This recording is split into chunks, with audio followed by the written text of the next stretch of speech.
Hi, sweeties. How are you doing? Welcome to Naya. Sim, thank you so much for the support. Hope you all are doing great. So I came across a video where somebody was talking about how these people are always ready to make it look like what you are going through is not valid. They glamour for a silent victim that you are going through it, or they are making life hard for you. Instead of you to cry out, you just cry it inside and do not speak about it. Just forget about it. Don't say anything about it. That is what they are looking for. And you know that they were able to capture some people when it comes to this, because there are some communities, when something is happening in their community, they will never say anything. They will not scream. They will not talk. In the end, they tell you it is not in their culture to scream. But one thing I love, my people, is that Black people refuse to be silent victims. They speak up. You can imagine people that when they go to sleep, they are thinking about some certain things about you, but you are not thinking about that. When you go to sleep, you just go to sleep like every other normal human being. Now, I want you to think of something. Why is it that at each time there is something that will benefit Black people, all right? The only thing that comes to their mind is maybe these people might get this and revenge. But let me tell you something. You and I know that that is never in your thought, right? But it is in their thought, because they know they have done something, and they think that you are coming for them, not knowing that the only thing you are working towards is for them to just dismantle the system so you can have a better life. Let's get. It sucks to be a white American. Now hold on, give me a chance, let me explain. I want you to think of the kind of person who would put on a White Lives Matter sticker on the back of their Ford pickup. Why do they do that? Is it all racism? Well, yeah. But I think it goes a lot deeper than that. White Americans basically have no culture. Not in the same way we see other people. And we white people, we know this inherently, and it scares us. We know we have our regional cultures. Our cities, our sports teams, and families all give us our regional culture, but being white basically means nothing. Or generally, at least nothing positive. White people throughout American history are almost always seen on the side of the oppressors. Not all white people, but most of us. And this sucks to learn. It's even harder to internalize. And it's why white people usually don't accept this, because it makes us feel a deep sense of guilt. I think it's why white people say nonsense like, I can't be racist, I have black friends. Sure, you probably don't see black people as objects, but you're refusing to accept the role our people have had in their oppression. That guilt we feel is our responsibility for the actions of our ancestors. It's why white people refuse to say that black people deserve reparations, because it admits our guilt. But black people deserve reparations. It just makes sense logically. You can sue someone for scratching your car, but black people can't sue the American government for the enslavement of their people. My people are arresting and deporting Mexican families from this country. Think about that. We are telling people that they are not allowed on the land we stole. Let's go a step further. White people stole a sacred land site from the people indigenous to this land, and then carved 4 white people's faces on it, most of which were slave owners. I mean, Mount Rushmore is a place that we look at and we're like, oh cool, giant faces. But to other people, it's a giant form of oppression, and admitting that and coming to terms with that sucks. We suck, dude. My people really and truly suck. Not all of us contributed to this oppression, but we are all a part of it. And this will mostly sound like virtue signaling. It will mostly sound like, look at how rough we are. But there is a reality to admitting this guilt and being honest with it. Because white people are afraid to do this. And we're afraid to admit it because my people are weak. White people are weak. We have power we have given ourselves, and put down the cultures that are stronger than us because we know that we're weak. If white Americans were oppressed the same way black, native, or Mexican American people are, we would crack like glass. Our culture and identity as white people is so meaningless that we do everything in our power to keep other people down so that we don't break from having someone else on top. I think that's why you see white Americans championing white pride, not just out of ignorance or racism, but it's because they are scared. They're scared to come to terms with their guilt, scared to admit they're wrong, and terrified to acknowledge that we may have all the societal, economic, and political power, but as a people we are weak. But this isn't the way it has to be forever. I have hope that one day my people will finally take responsibility for what we have done. I hope that we'll collectively accept our role in the oppression of our non-white brothers and sisters and finally take action. And it will take the action of us white folks. It's not just non-white people that have to fight for their rights. It's us too fighting for them, because our cross to bear is being born white. Being born with the skin color of the oppressors means that we have to fight to be nothing like them. We're not near that right now. America is in a tumultuous stage where it very much does not feel like white people are acknowledging where they went wrong. But I want to have hope, and I refuse to accept that one day justice won't prevail. Collectively, we can all shed the shadow of oppression and share this place together. And that's the message I want to end with. I want to be hopeful that one day oppression will be something taught in history class, something that we don't have to see ourselves in. That's what I hope. Anyway, I want to be optimistic in the end. Anyway, that's it. Thanks.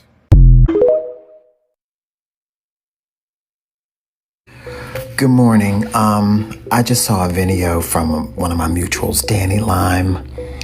If you don't know him, please go and follow him. He's fantastic.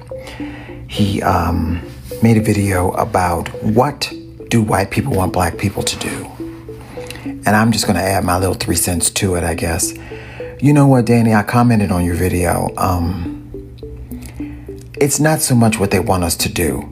I think we're a constant representation of what they think they lost. They look at us and they see all of the opportunity that they used to have in controlling us and watching us in our black spaces and conduct our black lives. Whenever we're joyful in anything that we're doing, they feel a loss. I don't know what else it could be. It just shows in their actions. We can't do anything. We can't say anything. We can't enjoy anything. We can't invent anything, even though we invented almost everything. They appropriate. They steal credit. They marginalize. All I can tell you is we must be a representation of something that they think that they lost. And to maintain that power structure, they have to do and say and act the way they do. That's why law enforcement is never going to see black people as human, because cops most definitely think that they're back in 400 years ago. Some of them still have that mentality. It shows in how they do their job. Protecting and serving only means protecting and serving a certain kind of person. They won't admit it, but it shows in their actions. So I ask the question again too, white people, if black people left, y'all would be doing this shit to each other, because it'll be the poor against the rich. I don't know when y'all gonna wake up and realize black people aren't your enemy. They just want fairness and to coexist alongside you. And I don't know why y'all can't grasp this concept, but it's going to be the ruination of you. Your hatred, your bigotry, your whatever it is you got going on, is going to be the ruination of you. And it's already manifesting in so many ways. It's a cancer eating you up from the inside. And believe it or not, most black people just watch y'all and discuss y'all at the picnic like, what the fuck? Most of the time, black people aren't even thinking about you. Actually, 1,000% of the time we're not, except how we're going to navigate our lives, minding our own black business, when just even doing that bothers you. So we're on the horns of a dilemma. So I say to you white people, the ball's in your court. What you want black people to do? I'm curious. That's a question I'm asking. For me, I'm asking for me. If you're brave enough, put your comments down below. Keep it clean. TikTok will get you. Keep it clean. Good morning. I just saw a video from one of my mutuals, Danny Lime. Admittedly, I don't spend a whole lot of time thinking about what white people think and feel about black people. And that's just the truth. But in listening to what you're saying and what you said your mutual said, I agree with elements of what you have both said.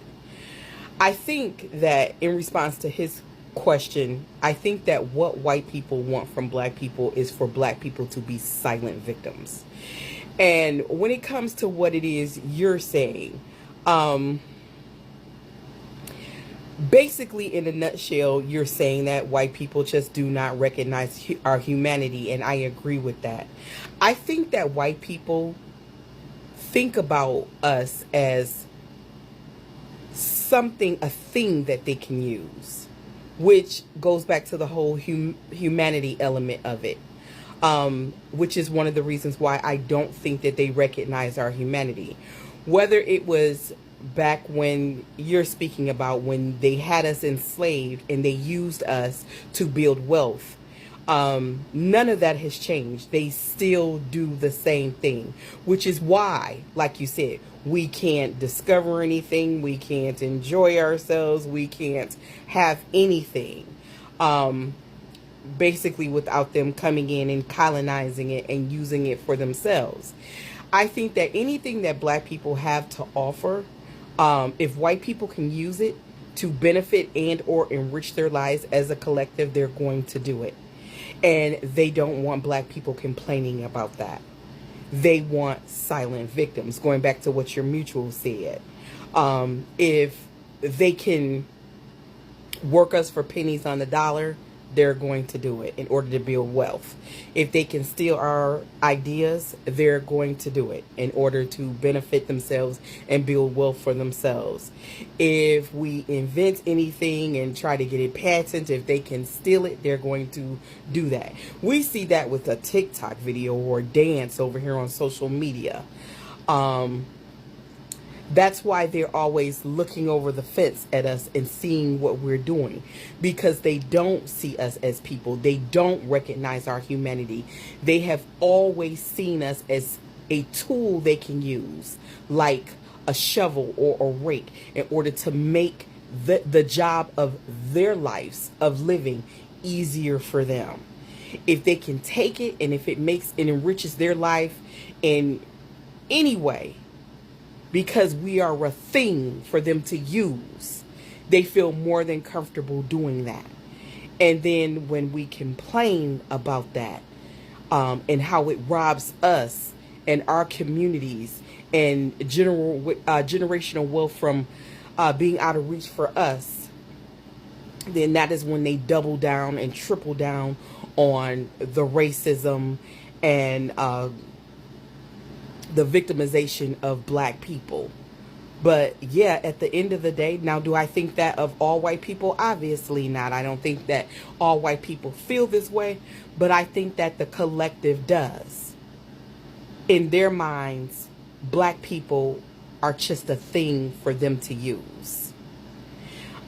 Even when it comes down to police officers, like you were saying, just if they want to work their frustrations out, or they want something or someone to be angry at because they're having a bad day or a bad moment or experiencing a hard day. Instead of going to therapy and taking ownership of those emotions and dealing with them in a healthy way, it's like, oh, here's a black person. Someone that I can, or something that I can work my frustrations out on. That's what I think it is. We are not people. We are things. Things for them to use. And they don't want us complaining about it, baby. They want quiet victims. Some of y'all think you're waking up, but you're really not. You were just comfortable. And now you're finally uncomfortable, just like the rest of us. You thought America loved you because you had a little money, a degree, a house. You thought racism was over because you couldn't see it from your porch. You thought injustice was exaggerated.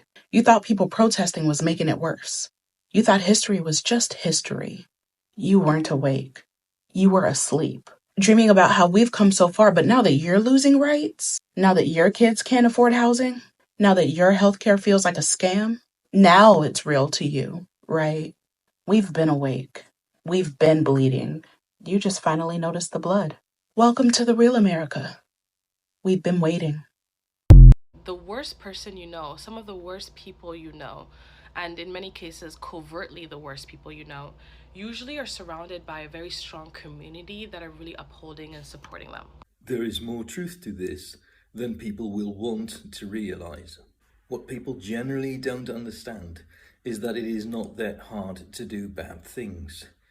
What is hard is getting away with them and being in a position to do them again. The best way to do that is to have a community around you. And that is exactly what bad people do. They do not just groom their victims, they groom the bystanders as character witnesses. The way they do that? By being popular. Bad people are funny, charming, confident, they have loads of friends, they are the life of the party, and so on. So as this user rightly says, someone being a part of a community does not indicate that they are a good person. And I encourage you to watch the whole video because it is really good. But this is part of a wider phenomenon where people are looking for indicators that someone might be a bad person. So no, someone being a loner is not that indication that you are looking for. And every couple of years or so, there is a new hype of what would be such an indication. So, for example, right now you hear a lot about dead eyes, which is some mythical bullshit that is not a real thing. And that is dangerous because you're giving people something that they will rely on that is not going to help them, and most probably is going to lead them awry. And then you have all this physiognomy, phrenology, eugenics, actual literal Nazi stuff that supposedly you can tell someone's character from their appearance. Hook noses, dark skin, shortness of stature, baldness, etc. have all been named as indicators of bad character. Again, literal Nazi stuff. And then again, you get this pseudoscientific stuff about facial expressions. And if you look at all of these things taken together, you realize that these are not indicators. They are proxies. They stand in for something else. It is not the orange tan that is damaging us. It is the defunding of science, for example, that is damaging us. So people keep resorting to all these proxies. But what they should be looking for is the thing that's right in front of us, and that's the behavior. Pranks, caustic comments, bullying, jokes at people's expense, lack of empathy, emotional border transgressions, and so on and so forth. Proxies are things that are supposed to stand for something else, but we don't need them because we can see the thing for which it is supposed to stand, which is the behavior. But there is, of course, a huge problem with this. Namely, that if we really start looking at behavior in the people around us, we might find out that we are, in fact, the support system of a bad person. We might be the character witness for bad people. Because we like bad people so much, we are invested in not seeing the behaviors. We are invested in finding proxies that don't work. So a far more interesting and shocking question than what is a good proxy would be, how do I look away when I see the behavior of bad people? This is all I got from this video, and really a very big shout out to all the people that came through. What Gardner, what she said. They just do not want you to be sad and silent crier. You know, there is something that I've always said. Some people are going to beat you, right? They will really beat you so hard, and they will ask you not to cry, or they expect you not to cry because they do not want you to cry. They don't want other people to know what you are going through. Sincerely speaking, I feel that Black people do not even care about what these people think about Black people, right? Because if you look around, most of the videos that I bring here are always these people waking up every day thinking about black people, thinking of you, right? The reality is that I rarely even wake up to think of them. I am not going to lie to you. I don't remember. Not until I remember that I'm supposed to work. That is the only time I am like this. But on a normal, I don't wake up to start thinking about what to say about them. One bad thing to talk about them, but they wake up every day. The only thing they want to talk about is black people. It's just like when what Gardner said that when they had black people enslaved and all that, you know, black people can discover everything, make everything, but they will always look for a way. They want to colonize it. They want to take it. Check majority of the things black people have done. Some patterns, if you remember, if you remember, you definitely will know that there are some patterns that you definitely will not know that it was made by black people. Not until black people started speaking about it, started talking about it, started promoting it. Bulbs and all that, chips, this, that, you will think that they are the ones that invented it. And that is how much they look for a way. Once you make something, once you make something, the next thing they are thinking is not how do I create my own? How do I take that thing you made and make it look like they did it? It's actually stealing, you know? They will look, see, that is how much, like, you know, they do not even want, you see, wealth. They don't want you to complain about anything and all that. Silent victims, like she said, the only thing they are looking for is how to enrich themselves. Just to enrich themselves. But you continue to struggle, work hard. You know, the fact that they believe that you do not deserve anything great or anything good tells some people's mindset, because some people will just like, you know, no matter how hard you work, they also do not want you to enjoy the benefit of your own hard work. That is how evil some people are. It is not like it's a free money. It is not a free money. You did not get it at anything. You did not get it from anywhere. You worked for it. They just do not want you happy. They have always seen black people as a tool, like she said, a way, like, you know, all they want is just, how do I get this from you and make it mine? And then so that they can benefit from me while you continue to struggle. Like Sister Ashley said, she was like, you know, some of them are just waking up, but you all guys actually woke up late.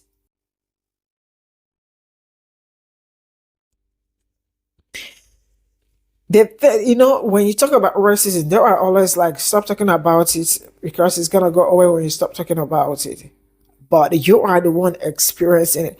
How did somebody tell you to shut up about something that you are experiencing? They thought that they woke up so early, but this is something you and your community have been fighting all years, all time, all day, because you want the best for you. It is not their story, it is your story, and you are the one fighting to end it. So for them coming out to protest and all that, thinking some people have been bleeding before you woke up after how many decades to find out that I might start bleeding. So let me look for a way to stop anything that will make me bleed. That is what they are doing. But you have been bleeding for how many years? I hope some people get something out of this. I will draw the curtain here. Bye for now.